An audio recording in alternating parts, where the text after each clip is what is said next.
Hello, आज हम करेंगे क्लास 9th का केमिस्ट्री का फर्स्ट चैप्टर जो है मैटर्स अराउंड अस। ठीक है कि जो हमारे आसपास मैटर्स हैं वो कैसे हैं और मतलब उस मैटर्स के बारे में डिस्कस करना है। तो सबसे पहले यहाँ पे हम क्या पढ़ेंगे कि मैटर क्या है। ठीक है, तो मैटर क्या होता है? Anything which can occupy space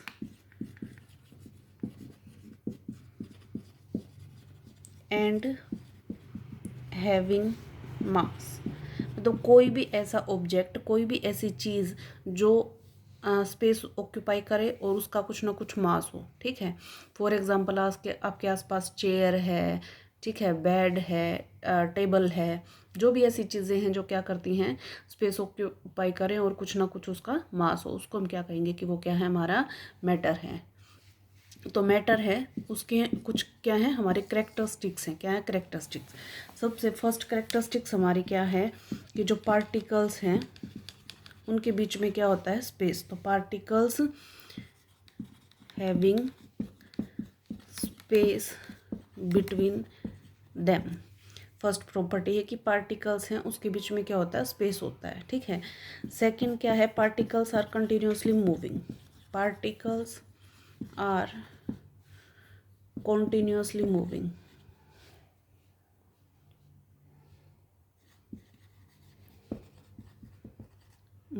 ठीक है कि वो कंटिन्यूसली क्या करते हैं, मूव करते हैं। थर्ड आपका क्या है, पार्टिकल्स के बीच में स्पेस है तो क्या होगा, कुछ ना कुछ फोर्स ऑफ अट्रैक्शन होगा। ठीक है, किसी में लेस होगा, किसी में ज़्यादा। तो particles having force of attraction between them. तो ये तीन करेक्टरिस्टिक्स हैं कि पार्टिकल्स, उनके बीच में स्पेस होता है, वो कंटिन्यूसली मूव करते हैं और कुछ ना कुछ फोर्स ऑफ अट्रैक्शन उनके बीच में होता है। ठीक है, अच्छा फॉर एग्जांपल देखो हमारे पास है ये, तो ये है हमारे सॉलिड के पार्टिकल्स इस तरीके से। ठीक है, ये हैं हमारे, इस तरीके से हम फिगर बना सकते हैं कि ये हमारे लिक्विड के पार्टिकल्स हैं और ये हमारे हैं गैसियस पार्टिकल्स। एक यहाँ है, एक यहाँ है। तो देखो इसमें फोर्स ऑफ अट्रैक्शन कैसा होगा, स्ट्रॉन्ग। कैसा होगा, स्ट्रॉन्ग। अच्छा, इसमें फोर्स ऑफ अट्रैक्शन कैसा होगा, लेस, क्योंकि स्पेस ज़्यादा है एज़ कम्पेयर टू सॉलिड। अच्छा, इसमें कैसा होगा, स्पेस बिल्कुल ही ज़्यादा है, तो इसमें क्या होगा, बिल्कुल ही लेस। ठीक है, ऐसे ही स्पेस का भी होगा, फोर्स ऑफ अट्रैक्शन का भी होगा। पार्टिकल्स कंटिन्यूसली मूव करते हैं, इसके पार्टिकल्स भी मूव करेंगे, इसके भी करेंगे, क्योंकि ये क्या शो करते हैं, फ्लूइडिटी शो करते हैं। क्या शो करते हैं, फ्लूइडिटी शो करते हैं। फ्लूइडिटी आपकी क्या होती है, एबिलिटी टू फ्लो। क्या होती है, एबिलिटी टू फ्लो।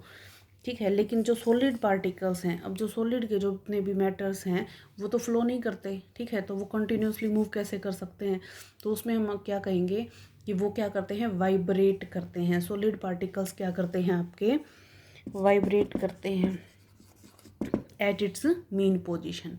ठीक है, नेक्स्ट है हमारा, नेक्स्ट देखो सॉलिड लिक्विड गैस के बारे में पढ़ेंगे, लेकिन हमें पता है कि जो मैटर है उसके कितनी है, टोटल 5 स्टेट हैं। ठीक है, कितनी है, 5 स्टेट हैं। ठीक है, तो फर्स्ट हमारा क्या है, सॉलिड, सेकंड हमारा क्या है, लिक्विड, और थर्ड हमारा क्या है, गैस, फोर्थ क्या है, प्लाज्मा, और फिफ्थ क्या है, बोस आइंस्टीन कंडेंसेशन। क्या है, बोस आइंस्टीन कंडेंसेशन।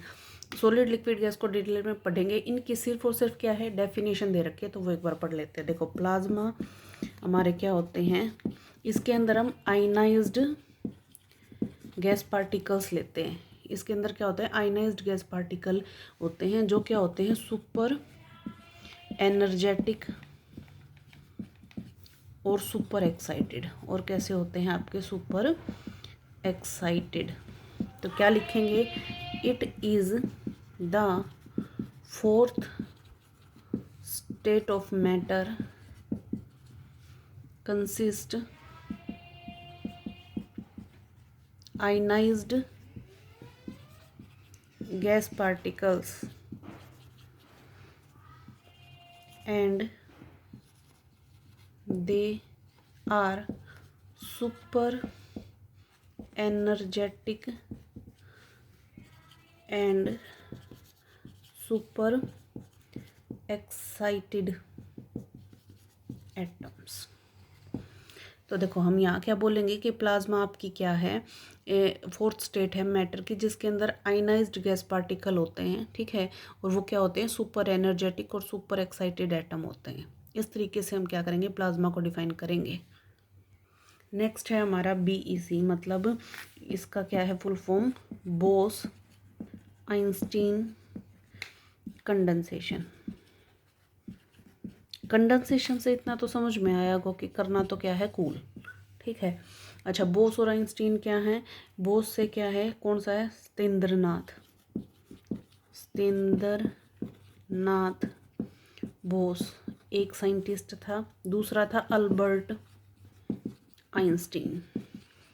इन दोनों ने मिलके क्या बताया था, इस टाइप की गैस पार्टिकल्स के बारे में बताया था। तो इतना तो हमें पता है कि गैस पार्टिकल्स को कूल करना है क्योंकि कंडेंसेशन करना है, ठीक है, कंडेंस फॉर्म है ये किसी भी पार्टिकल की, ठीक है। तो यहाँ पे देखो याद रखना है कि बीईसी में क्या है हमारा, हम लेते हैं डाइल्यूट गैस, क्या लेते हैं, डाइल्यूट गैस पार्टिकल्स लेते हैं और उसको हाईली कूल करते हैं, हाईली कूल करते हैं किस टेम्परेचर तक, एट एब्सोल्यूट ज़ीरो टेम्परेचर तक। कब तक, एट एब्सोल्यूट ज़ीरो टेम्परेचर तक। तो it is the fifth form of matter in which dilute gas particles are highly cooled at the temperature near about absolute zero temperature। मतलब उस temperature तक इसको ठंडा करना है, किस टेम्परेचर तक, जब तक वो टेम्परेचर किसके नियर अबाउट ना आ जाए, एब्सोल्यूट ज़ीरो टेम्परेचर के नियर अबाउट ना आ जाए, ठीक है। इस तरीके के ये दोनों थे। अब पढ़ेंगे हम सॉलिड, लिक्विड और गैस के बारे में डिटेल से। तो देखो आज हम पढ़ते हैं फिर सॉलिड, लिक्विड, गैस की प्रॉपर्टीज़ के बारे में। सॉलिड, लिक्विड एंड गैस हम टेबुलर फॉर्म में पढ़ लेंगे, ठीक है। ये हमारा सॉलिड का है, ये लिक्विड का और ये गैस का, ठीक है। तो फर्स्ट प्रॉपर्टी हम पढ़ते हैं स्पेस, इंटरमोलिकुलर स्पेस, इंटरमोलिकुलर या इंटरपार्टिकुलर स्पेस। तो मैंने इसका फिगर बनाया था कि सॉलिड का फिगर कैसा होता है, बिल्कुल इस तरीके से, वो क्या होते हैं, एक दूसरे से बिल्कुल अटैच। तो क्या इसमें स्पेस है, तो स्पेस बिल्कुल भी नहीं है, ठीक है। अच्छा, इसके पार्टिकल्स इस तरीके से होते हैं। अच्छा, इसके क्या है, बिल्कुल ही इस तरीके से। तो इसमें क्या है, बिल्कुल हाई, इसमें क्या है, लेस लिख सकते हैं या नेग्लिजिबल के बराबर, क्या लिख सकते हैं, नेग्लिजिबल,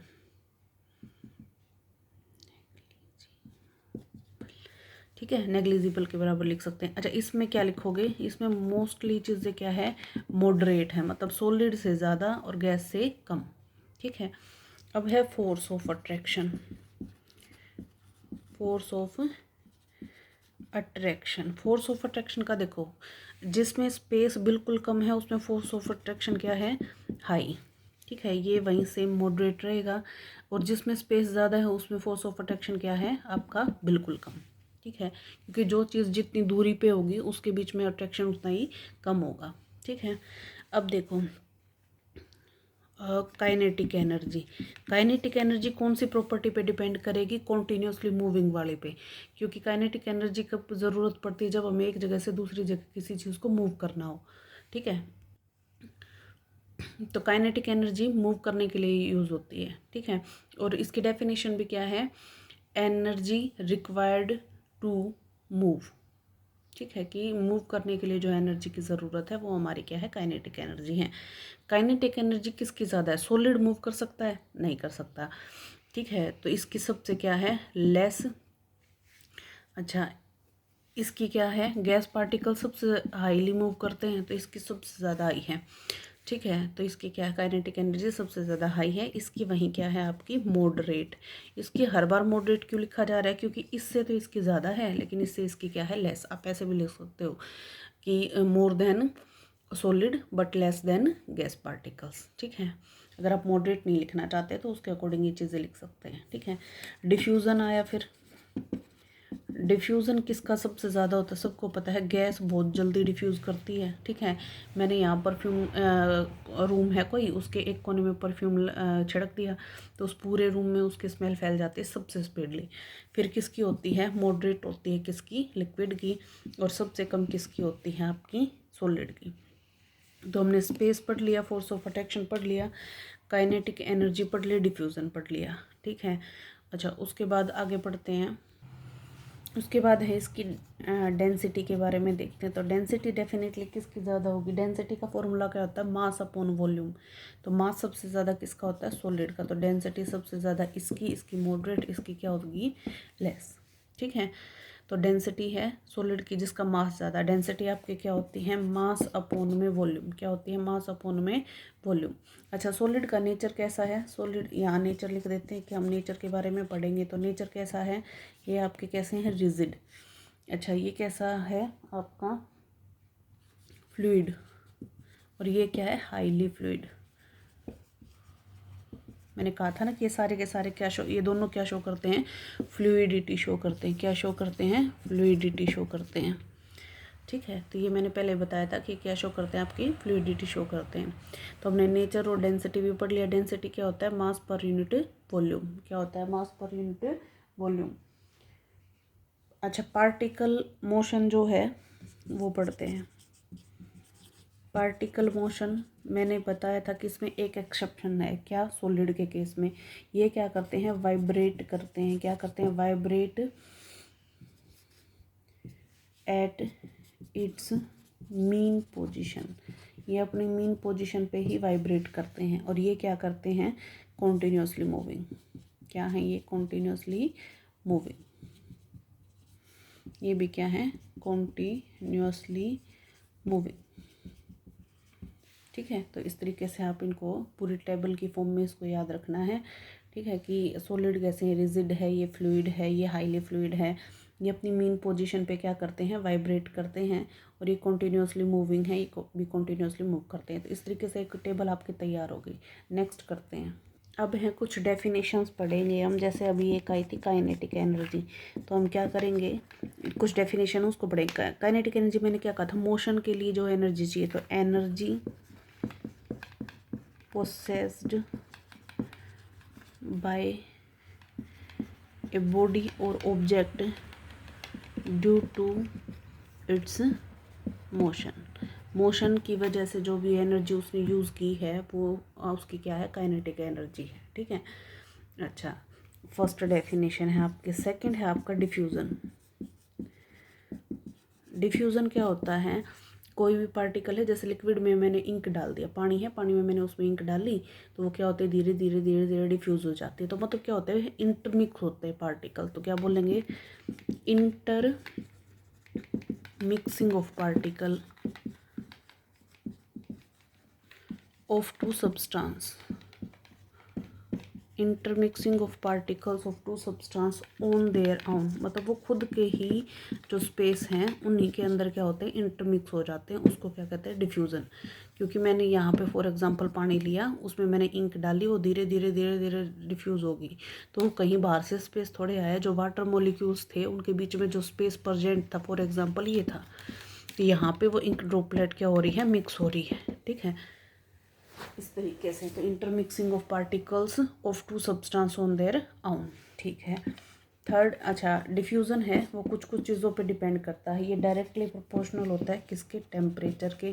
अगर मैं टेम्परेचर इंक्रीज़ करूँगी तो ये भी इंक्रीज़ हो जाएगा, ठीक है।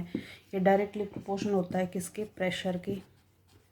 प्रेशर इंक्रीज़ तो डिफ्यूज़न भी इंक्रीज़, ठीक है। नेक्स्ट आपका है डेंसिटी। डेंसिटी के क्या है? ये इन्वर्सली प्रोपोर्शनल है। अगर डेंसिटी इंक्रीज़ करी, ठीक है, तो ये क्या होगा? डिक्रीज़ होगा। डेंसिटी इंक्रीज़ करी तो ये क्या होगा? डिक्रीज़ होगा। इस तरीके से आपको याद रखना है, ठीक है। नेक्स्ट है कि पार्टिकल्स आर कंटिन्यूसली मूविंग, लेकिन वो किस फॉर्म में मूव करते हैं? वो करते हैं जिग जैग फॉर्म में मूव। इस तरीके से जिग जैग फॉर्म में मूव, इस तरीके से, इस तरीके से। तो मतलब वो जिग जैग फॉर्म में मूव करेंगे। तो इसको एक नाम दिया है क्या? Brownian motion. क्या दिया है? Brownian motion. इसकी डेफिनेशन क्या होती है? The zigzag path covered by an object और ए बॉडी, लिख सकते हो ऑब्जेक्ट या body, is called Brownian motion, जब भी कोई ऑब्जेक्ट या बॉडी जो है वो जिगजैग मोशन में मूव करे, ठीक है, या जिगजैग पाथ कवर करे, तो उसको बोलते हैं उसने कौन सा मोशन शो किया है, ब्राउनियन मोशन शो किया है। नेक्स्ट हमने अभी भी पढ़ा था डेंसिटी। डेंसिटी आपका क्या होता है, मास अपॉन वॉल्यूम।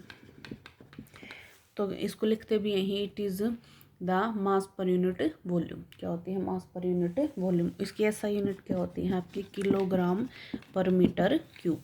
क्या होती है, किलोग्राम पर मीटर क्यूब, ठीक है। नेक्स्ट है आपका डेफिनेशन है आपकी फ्लूइडिटी। क्या है, फ्लूइडिटी। फ्लूइडिटी क्या है, the ability of a substance to flow. किसी भी सब्सटेंस की फ्लो करने की कैपेसिटी या जो एबिलिटी है उसको फ्लूइडिटी बोलते हैं। उसको क्या बोलते हैं, फ्लूइडिटी बोलते हैं। नेक्स्ट आपका है रिजिडिटी। तो देखो जब हमने प्रॉपर्टी पढ़ी तो रिजिड सिर्फ कौन था, सॉलिड। तो the ability of the solid है ना, किसकी एबिलिटी है, ये सॉलिड की एबिलिटी है। तो the ability of the solid to change its shape, मतलब सॉलिड की कितनी कैपेसिटी है या वो कितनी उसको पावर चाहिए, कितना फोर्स, मतलब उस फोर्स ऑफ अट्रैक्शन को तोड़ने के लिए हमें कितनी हीट देनी पड़ेगी, कितना क्या देना पड़ेगा, ठीक है। तो जो जितनी चीज़ हमें ज़्यादा मात्रा में देनी पड़ेगी उतना ही हम कहेंगे कि वो चीज़ ज़्यादा रिजिड थी।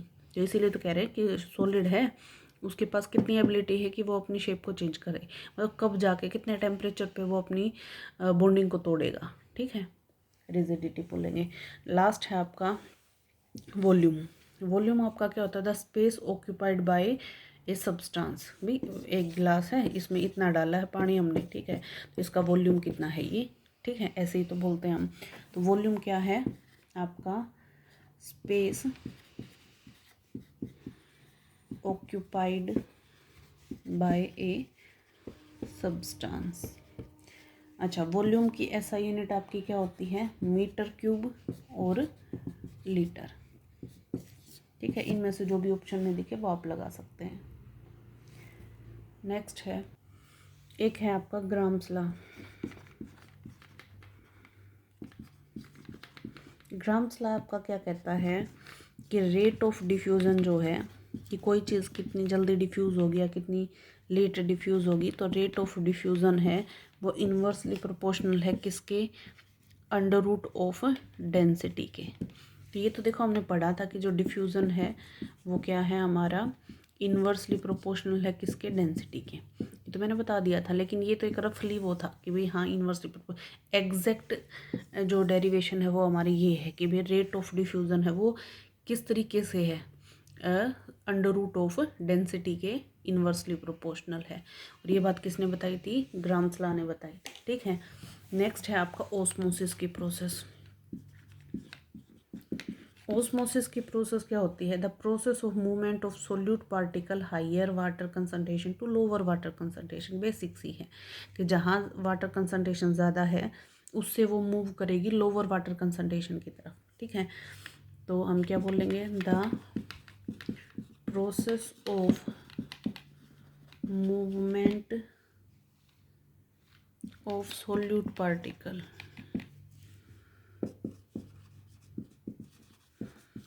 from higher concentration to lower concentration। यहाँ पे लिख सकते हैं water concentration, higher water concentration to lower water concentration, ठीक है। तो उसको क्या बोलते हैं, ओस्मोसिस बोलते हैं। ओस्मोसिस सिर्फ एक ही डायरेक्शन में मूव करेगी, ठीक है। फॉर एग्जांपल यहाँ पे हाइयर कंसंट्रेशन है और यहाँ पर लोअर कंसंट्रेशन है, तो ये एक ही डायरेक्शन में मूव करेगी, कहाँ, हाइयर से लोअर की तरफ। अच्छा, ये किस में होती है, ये सिर्फ हेट्रोजीनियस सब्सटेंस में होती है। किस में होती है, हेट्रोजीनियस में होती है, ठीक है। होमो और हेट्रो हम पढ़ेंगे एक बार, ठीक है। नॉर्मल अगर बेसिक है तो हेट्रो जिसके पार्टिकल्स अलग से आपको दिखाई देते हो, जिसके पार्टिकल्स अलग से आपको दिखते हो। होमो मतलब जो यूनिफॉर्मली मिक्स्ड हो, ठीक है। अच्छा, ये सिर्फ और सिर्फ किस में हो सकता है, लिक्विड मीडियम में हो सकता है। किस में हो सकता है, लिक्विड मीडियम में हो सकता है, तो ये 2-3 बात थी, याद रखना। डिफ्यूज़न था जो हम कर रहे थे कि यहाँ हमने पानी लिया और यहाँ हमने इंक डाल दी, ठीक है। तो ये हर एक डायरेक्शन में फैलेगी बिल्कुल। तो ये क्या करती है, जैसे ये क्या था, सिर्फ एक ही डायरेक्शन में मूव कर रही है, ऑल डायरेक्शन में मूव करेगी, मूव इन ऑल डायरेक्शन। अच्छा, ये सिर्फ हेट्रोजीनियस में थी, ये होमो हेट्रो दोनों में हो सकती है, कोई दिक्कत नहीं है, ठीक है। ये सिर्फ लिक्विड मीडियम में थी, सॉलिड लिक्विड गैस किसी में भी हो सकती है। अच्छा, ये किस पे डिपेंड करती है, हायर कंसंट्रेशन तो और लोअर मतलब कंसंट्रेशन पे डिपेंड करती है। तो सोल्यूट के कंसंट्रेशन पे डिपेंड करेगी, किसकी कंसंट्रेशन पे, सोल्यूट के कंसंट्रेशन पे डिपेंड करेगी। लेकिन ये क्या करती है, टेम्परेचर पे डिपेंड करती है। किस पे डिपेंड करती है, टेम्परेचर पे डिपेंड करती है, ठीक है। नेक्स्ट देखो, अब हम कुछ न्यूमेरिकल्स होते हैं कि जैसे 0 डिग्री सेल्सियस है, ठीक है, तो किसके बराबर होता है, 273 केल्विन के बराबर होता है। अभी ऐसे चेंज करने आते हैं, या फिर हम मान सकते हैं कि जो केल्विन है उसको अगर डिग्री सेल्सियस में कन्वर्ट करना है तो ये फॉर्मूला है, क्या है, ये फॉर्मूला है कि हम क्या करेंगे, जो भी दे रखा है। देखो, अगर डिग्री सेल्सियस मैं कहूँ 0 डिग्री सेल्सियस को केल्विन में बदलूँ, तो इसका मतलब मैं उसमें क्या करूँ, 0 + 273 ऐड कर दूँ और मेरा आ जाएगा 273 केल्विन, ठीक है। इस तरीके से चेंज करना आएगा। अगर कोई कहे 373 केल्विन है, उसको डिग्री सेल्सियस में कन्वर्ट करूँ, तो हम इसमें से क्या कर देंगे, 273 माइनस कर देंगे, हमारा कितना आया, 100 डिग्री सेल्सियस। इस तरीके से करना है, ठीक है। तो देखो, अगर केल्विन से डिग्री सेल्सियस की तरफ जाएगा तो ऐड होगा क्या, ऐड नहीं होगा, क्या होगा, माइनस होगा, क्या, 273 केल्विन। और अगर डिग्री सेल्सियस से केल्विन की तरफ जाता है तो आप क्या करेंगे, ऐड करेंगे 273, ठीक है। तो इस तरीके से याद रखनी है सारी चीज़ें। नेक्स्ट है, कुछ टेम्परेचर्स हैं जिसके अकॉर्डिंग हम वाटर का बॉइलिंग पॉइंट है, फ्रीजिंग पॉइंट है, इनकी डेफिनेशन भी करेंगे, क्योंकि इस पूरे चैप्टर में इनके डेफिनेशंस ही हैं, ठीक है, वो डिटेल में करेंगे। लेकिन एक जो बेसिक एनसीईआरटी क्वेश्चंस हैं उसमें मैंने शॉर्ट्स निकाल के कर रखे हैं, तो वो करते हैं। देखो, फर्स्ट है हमारा 100 डिग्री सेल्सियस, सेकंड है 0 डिग्री सेल्सियस, ठीक है। तो अब देखो 100 डिग्री सेल्सियस में तो क्या है, ये वाटर की बात हो रही है, तो वाटर का क्या है, ये आपका बॉइलिंग पॉइंट, याद रखना। तो वाटर का बॉइलिंग पॉइंट आपका क्या है, 100 डिग्री सेल्सियस है, क्या है, 100 डिग्री सेल्सियस है। और 0 डिग्री सेल्सियस क्या है आपका, फ्रीजिंग पॉइंट। और फ्रीजिंग पॉइंट तो किसका, वाटर का, और मेल्टिंग पॉइंट किसका, आइस का। ये दोनों किसके टेम्परेचर हैं, 0 डिग्री के हैं, ठीक है। कि आइस मेल्ट होती है 0 डिग्री पे, वाटर है वो फ्रीज होता है 0 डिग्री पे, ठीक है। नेक्स्ट है, ऐसे ही है, पूछ रखा है कि 25 डिग्री सेल्सियस पे वाटर किस स्टेट में होता है, ठीक है। तो किस स्टेट में होगा, लिक्विड में होगा, किस में होगा, लिक्विड में होगा, क्योंकि ना तो ये इसका बॉइलिंग पॉइंट है ना ये इसका फ्रीजिंग पॉइंट, सिंपल एक लिक्विड फॉर्म में होगा। 0 डिग्री सेल्सियस है तो किस में मिलेगा, 0 में क्या है, फ्रीजिंग पॉइंट, ठीक है। तो कोई चीज़ फ्रीज हो रही है, मैंने लिक्विड फॉर्म में रखी होगी फ्रीज़र में, ठीक है, और फिर वो किस में जा रही है, सॉलिड में जा रही है, तो मतलब लिक्विड प्लस सॉलिड का कॉम्बिनेशन है, तो कैसी है, सॉलिड और लिक्विड बोथ, ठीक है। 100 डिग्री सेल्सियस आपका क्या है, बॉइलिंग पॉइंट।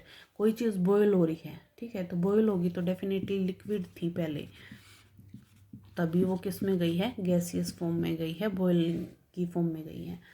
फिर है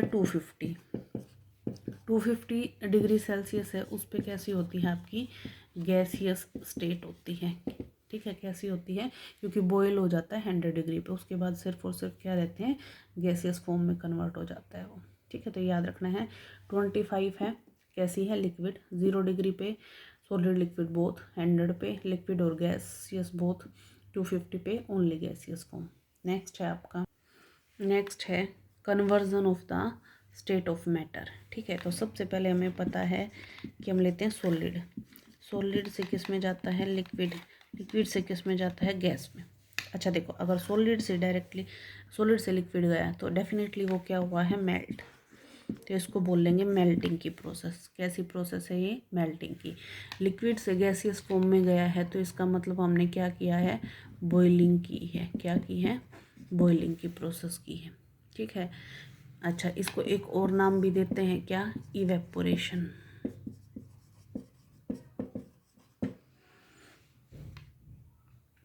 हो गया। इवेपोरेशन को भी पढ़ेंगे, बॉइलिंग को भी पढ़ेंगे, मेल्टिंग। एक बार बेसिक से नाम पता होने चाहिए, ठीक है, कि सॉलिड से लिक्विड में तो मेल्टिंग, लिक्विड से अगर गैस में गया तो बॉइलिंग, और दूसरा एक और होता है क्या, इवेपोरेशन, ठीक है। अब अगर सॉलिड से डायरेक्टली गैस में कन्वर्ट हुआ, या गैस से डायरेक्टली किस में हुआ, सॉलिड में कन्वर्ट हुआ, तो क्या बोलेंगे, तो सब्लिमेशन।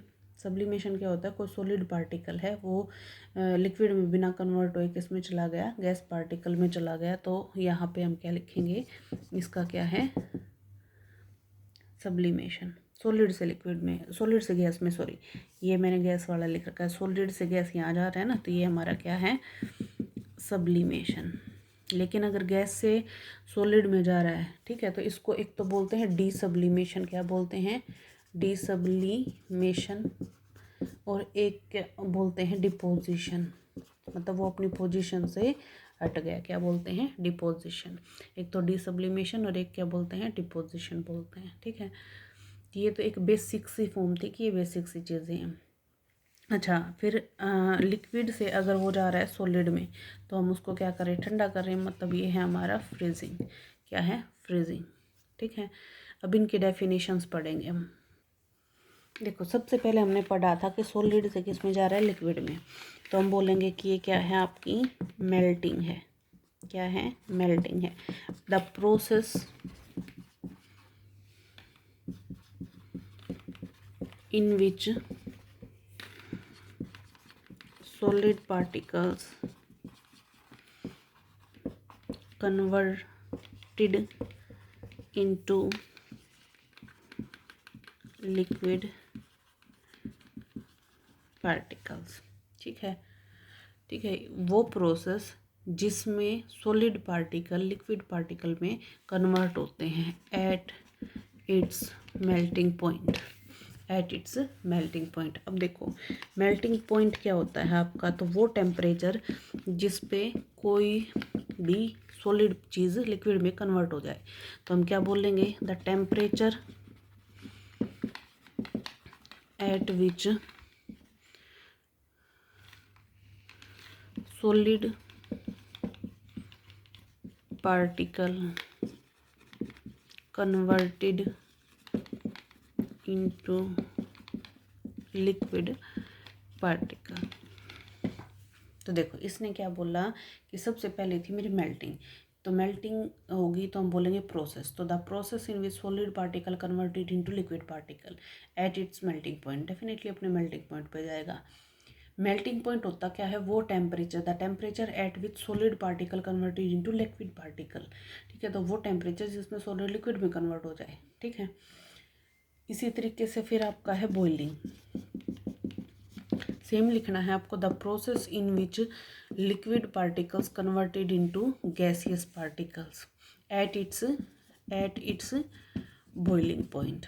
अब बॉइलिंग पॉइंट की बात आएगी तो क्या लिखेंगे, the temperature at which liquid particles converted into gaseous particles, ठीक है। पॉइंट पीछे लग जाए तो टेम्परेचर लिखना है, और अकेला है तो सिर्फ वो प्रोसेस है, ठीक है। नेक्स्ट देखते हैं, नेक्स्ट है आपका फ्रीजिंग। फ्रीजिंग, तो फ्रीजिंग भी हम कैसे करेंगे, same, the process in which, freeze किसको करते हैं, लिक्विड पार्टिकल, तो liquid particle converted into solid particle at its freezing point. Melt freezing point क्या होगा, the temperature at which liquid particle converted into solid particle, खत्म, ठीक है, ऐसे ही लिखना है आपको। नेक्स्ट है हमारी कंडेंसेशन, क्या है, कंडेंसेशन। कंडेंसेशन के लिए दो कंडीशन होती हैं, क्योंकि कंडेंस हम किसको करते हैं, ये प्रोसेस है गैस को लिक्विड में कन्वर्ट करने के लिए, किसको किस में कन्वर्ट करने के लिए, गैस को लिक्विड में। तो यहाँ हमें क्या देना पड़ता है, हाई प्रेशर अप्लाई करना पड़ता है, और ये कंडीशन पूछी जाती है एक नंबर में, और क्या करना पड़ता है, low temperature, high pressure and low temperature देना पड़ता है, ठीक है। तो कंडेंसेशन एक ऐसी प्रोसेस है जिसमें हम क्या करते हैं, हाई प्रेशर और लो टेम्परेचर अप्लाई करते हैं, क्या करते हैं, high pressure and low temperature apply करते हैं, ठीक है। और ये किसको किस में कन्वर्ट करती है, गैस को लिक्विड में कन्वर्ट करती है। The process in which gas converted into liquid particles at high temperature and it's low pressure, high pressure and it's low temperature, ठीक है। अच्छा, नेक्स्ट हमारा क्या है, सब्लिमेशन। सब्लिमेशन क्या है, एक सेकेंड। नेक्स्ट है आपका सब्लिमेशन। सब्लिमेशन क्या बोलोगे, the process in which solid directly converted into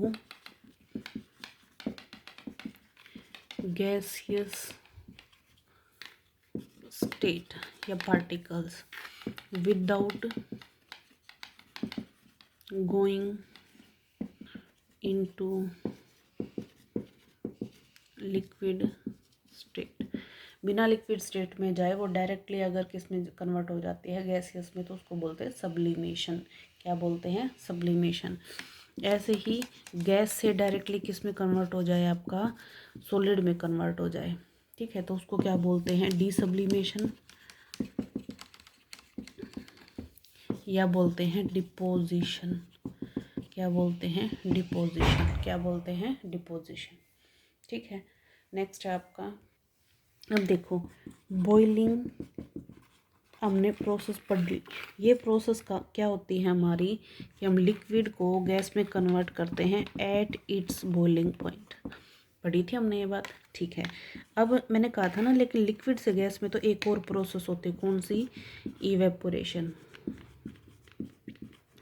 तो इवेपोरेशन क्या है, the process in which liquid particles converted into gas particles। लेकिन यहाँ कंडीशन बदल गई, क्या, बिलो इट्स बॉइलिंग पॉइंट। ठीक है, तो यही डिफरेंस है जो याद रखना है, ठीक है। अच्छा, ये कैसी होती है आपकी, सरफेस फिनोमेना होती है, मतलब सरफेस से चीज़ें उड़ेंगी। जैसे समुंदर है कोई भी, उसके ऊपर ऊपर का जो पानी है वो क्या होता है, इवेपोरेट होता है। सिर्फ ये यहाँ से पानी इवेपोरेशन होगा, ठीक है। अंदर का पानी है वो जैसे जैसे नीचे जाओगे आपको ठंडा ही लगेगा, बिल्कुल भी इवेपोरेट नहीं होगा, ठीक है। तो ये क्या है, एक सरफेस प्रोसेस है। तो बॉइलिंग आपकी क्या है, बल्क फिनोमेना। कैसा है, बल्क, ठीक है। तो ये इस तरीके से इसमें डिफरेंसेस होते हैं। इवेपोरेशन अब किस किस पे डिपेंड करती है, इवेपोरेशन सबसे पहले तो सरफेस एरिया पे है ना, क्योंकि सरफेस प्रोसेस है तो किस पे डिपेंड करेगी, एक मैं ऐसा बर्तन लूँ, एक मैं ऐसा लूँ, इवेपोरेशन किस में ज़्यादा होगी, डेफिनेटली इसमें, क्योंकि है ही सरफेस फिनोमेना, ठीक है। तो सरफेस एरिया के डायरेक्टली प्रोपोर्शनल है क्या, इवेपोरेशन, ठीक है। सेकंड है, ये डायरेक्टली प्रोपोर्शनल है किसके, विंड स्पीड के। किसके, विंड स्पीड के। जितनी तेज़ हवा चलेगी उतने ही कपड़े जल्दी सूखेंगे, ये याद रख लेना, उससे इवेपोरेशन ज़्यादा होती है, ठीक है। इन्वर्सली प्रोपोर्शनल है किसके, ह्यूमिडिटी के, ठीक है, कि जितनी नमी होगी उतनी इवेपोरेशन कम होगी, ठीक है। तो इस तरीके से आपको याद रखना है। Thank you.